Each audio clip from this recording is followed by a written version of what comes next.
Hello, I am Chandler Klebs, the anti-choice determinist, and I get into some very interesting discussions on Facebook because I post very philosophical, controversial stuff about abortion and about free will, and here's a subject that often comes up. Sex always comes up because there's only one way for abortion to be possible, and that there has to be a baby to kill. Therefore that can't happen if there's no pregnancy. And that can't happen without sex. And this is where it gets interesting, because if you're a determinist and you understand cause and effect, you understand how this works. So basically, there cannot be any sex without the desire for sex. And this is interesting because I wanted to explain this, and I thought that it would be a good idea, since I'm the anti-choice determinist, to explain why the sexual desire, or the lack thereof, refutes free will. And this is really good because basically, I identify as asexual today. I mean, not just today, but I mean, like, now in my life, I see myself as asexual, meaning that I don't have the desire to do sex. And here's a lot of why. Because it used to be, when I grew up as a Christian, it was sort of like, well, God created humans and told them to be fruitful and multiply. Therefore, go and do sex. But only if you're married. And, well, it's kind of weird. Like, I never got it. But, so I thought, I was taught, that's the way you have to be. Okay, well, God made men and women and they're supposed to be fruitful and multiply. And so that was kind of it. So I thought, oh, okay, so maybe someday I'll probably get married and do sex and raise kids and all that sort of stuff. But that was a long time ago. That was before I learned about how messed up the world was. And so what happened is, after I found out about abortion and how many people were out there having sex but killing their kids, I thought, wow, there's no reason to bring more kids into this world. Instead, people should just be adopting the children that need parents. And so that became my desire. When I found out how it was, I thought, well, if I ever get a chance to be rich enough to adopt somebody and raise them, and I could give a child that's already here a better life. But I realized I had no desire to do anything that caused more children to exist. And since sex is what causes pregnancy, which is what causes babies to grow and eventually be born, well, I thought, well, I don't have any desire to do that no more. I never really did have the desire, but it was always sort of like, well, if you believe that the world is ideal and perfect, well, then maybe you might have a desire to do sex. But I realized something. I realized that because I'm pro-life, I can't do sex. Okay, and here's where it gets complicated, because understanding that I'm anti-violence, I am against causing pain, I'm against killing people. Well, this automatically, when taken to its logical conclusion, means that I can't do sex. And here's why. Because even if I wanted to, even if I did want to have sex with some woman, which I don't think I do, even if I did want to, it would be against my own beliefs, which really aren't my beliefs, because, everything comes from outside of us and our wills aren't free. But that's the whole point, is since it does cause pain to the woman to give birth to a child. And since pregnancy is not easy on a woman's body, and I understand that, to get a woman pregnant causes her pain. So having sex with that woman is bad. Also, there are risks, and I understand that. I understand that there are risks about pregnancy. And see, here's the thing that's interesting is the pro-choice people think that I'm like a conservative Christian sexy person. That's what they seem to think about me. And that I want to force women to be pregnant and reproduce and be fruitful and multiply or whatever. And I'm like, are you kidding? I don't do sex because that just seems wrong. I mean, that's it, is I like, you know, and how do I know? Like, for example, let's suppose that for whatever reason I was the sexy type. And, well, there's a problem because then I have to find, let's say if I wanted to have sex with a woman, okay, I would have to find a woman who was willing to have sex with me. And that doesn't, I mean, that's highly unlikely because people in general, you know, I'm not exactly the sexy type. I'm not the kind of person that would even be dating. You know, I'm not that kind of person. And so what it amounts to is, you know, like it's bizarre. I can't date in the way people do. I can't get married or do sex in the way people do.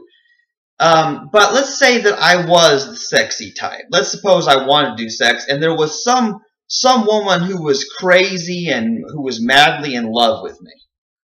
Let's just say that this happened, okay? This is very theoretical and just very creepy, but let's go there. Let's say this happened. Well, let's suppose that this actually happened and that me and some woman were just madly in love and we happened to be sexy and we did sex. Well, then what happens is, let's say that there is a complication with her pregnancy, like there's an ectopic pregnancy or something else happens where the result is that she and the baby both end up dying. Well, see, what that does is that means that I am the cause of the death of the mother and the baby. And now I wouldn't blame myself knowing that I don't have a free will, knowing that if I did have a desire to do sex, that would not be my fault that I had that desire. You know what I'm saying? And I also would not necessarily have known what my action would cause. But the point is I would be the cause of that, and I would still feel bad about that. And that would cause me in the future to never do sex again anyway, because I wouldn't want the same bad thing to happen, because I don't want to be the cause of pain and death to other people. So to be pro-life, to be anti-violence, to be peaceful and happy and friendship and all those things that I am, well, sex is out of the picture. It's just totally out. It's just out the window. And I just don't see the possibility of me doing sex or even wanting to. Therefore, I cannot choose to do sex. So the fact that I'm the confused virgin that doesn't do sex, well, that's not my choice. I don't have a free will, and this problem displays it, because my own feelings, my feelings, my beliefs, my imperatives biologically, genetics and conditioning have all led to me being this dude who doesn't do sex, but instead records videos about why he doesn't do sex. That's the kind of crazy person I've become. So I just thought that this was a really good example to use as far as refuting free will goes. And this gets into a much bigger topic. The idea is that sexuality isn't really a choice. And this is something, even people who like, they might have a belief in free will, that we can freely choose to do anything. Well, if you understand that people's sexual orientation isn't their choice, whether they're it's hard for me because I don't really feel like I'm sexually attracted to anybody. Like, you know what I mean? Like, what does that mean? What does it mean to be sexually attracted to somebody? I'm not even quite sure I know what that means. But this gets very interesting because, like, for example, some people are straight where they want to have sex with the opposite gender. So for a straight man, they would want to have sex with a woman. But like a gay man would be a very weird thing because they would want to have sex with a man. And I'm like, well, how does that work? Because here's the deal. Like, I don't consider homosexuality as sex because I guess it's my conditioning, the fact that I was taught that, well, sex is between a man and a woman. So that's what I was taught, you know, and that's what a lot of people who grow up Christian are taught anyway, you know. But I don't have a problem with, I guess I don't really have a problem with gay people or gay marriage. Like, I don't have a problem with it because I don't see the same harm caused by it as I do heterosexuality. Like, I mean, I mean, really, like, there's no way you can argue that homosexuality is worse than heterosexuality because gay people don't reproduce. They don't conceive children. Only straight people can do that. Therefore, gay people, no matter what they do, they won't be a contributor to abortion. They will not be increasing the population. There will be no pregnancy at all. If no matter what two men do to each other, no matter what two women do to each other, that will not cause children to be conceived. Therefore, it is irrelevant to the entire subject of abortion. So the only type of sex that I even think about at all is about what men and women do, which I've never actually done, but you know, it's the big topic.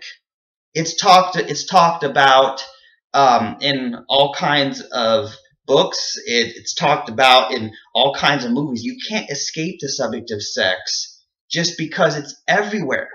You know, you can't even go to a grocery store without seeing sex in big letters, big capital letters on the covers of magazines. And I'm like, I don't know, man. I've never even had sex, but I'm sick of it already. I feel about sex the same way I do about football. It's like, man, it's too dangerous. Why does anybody do such things? You know, but anyway, I mean, that's kind of my little rant about how I feel about sex, because people who aren't doing sex have the time to record videos about why they're not doing sex. But I thought it was a kind of an interesting thing, you know, just an interesting subject, and I thought is kind of interesting that I cannot freely choose to do sex. You know, there's all sorts of things that prevent it. First of all, the fact that I don't want to. I don't have a reason for it. Second, I would have to find someone else who is willing. And if there's no one else who's willing and I wanted to have sex, well, I can't rape somebody because I'm anti-violence. So no matter how you look at it, sex is psychologically and physically impossible for me to do.